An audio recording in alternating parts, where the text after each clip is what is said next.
নারায়ণগঞ্জের ফতুল্লা থানা এলাকার শান্তিনগর ভোলাইল এলাকার অটো পার্টস অ্যান্ড ব্যাটারির দোকানে চুরি সংঘটিত হয়েছে।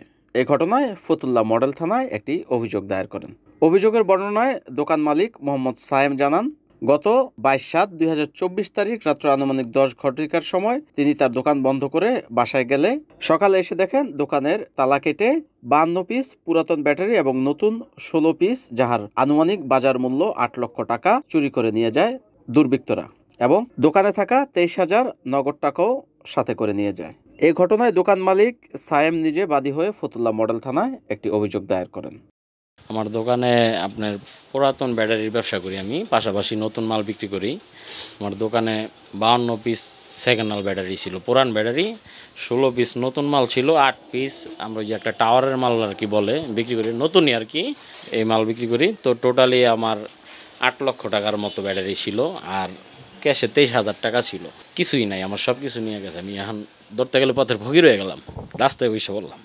থানায় তো মামলা হারা ওরকমভাবে এখন নেয় না, তারপর আমি থানায় অভিযোগ করছি, থানার অভিযোগ করে আসছি। এখন ওনাদের থানাদের আর সরকারি আর কি সব কর্মকাজ নাকি বন্ধ আছে, তো অভিযোগ করা আছে, তো থানার কাজ চালু হইলে আর কি মামলা চালু হইবে আর কি।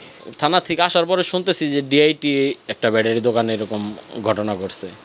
তো আমাদের এইখানে সামনে আরেকটা দোকান আছে, ওই দোকানের নাকি তালা তোলা কাটছে, কিন্তু ওনার ক্ষয়ক্ষতি হয় নাই। ক্ষতি আমার দোকানে এই যে 6টা তালা মারা, 2টা শাটারে, এক শাটারে 3টা তালা কাইটা ফেলছে। কাইটা আল্লাহ দোকানের ভিতরে ঢুইকা যে যত মাল টালা ছিল, দেখেন আমার দোকানে কিচ্ছু নাই, শুধু খালি কার্টন পড়ে আছে। আমি সকালবেলা বাসা থেকে বাইরিয়া কাকার ওইখানে গিয়ে আমি ফোন দিছি। ফোন দেওয়ার পরে কইছি কাকা চাবি দেন। সে চাবিটা দিছে আমারে, খাইয়া বাস আইছি, আইয়া দেখি যে একটা তালা নাই। পরে আরেক দিকে চাইছি, যাওয়ার পর দেখি একটা তালা কাটা, পরে দেখি 3টে তেলে কাটা। এই নিরাপত্তার জন্য আমরা আইনের আশ্রয় চাই।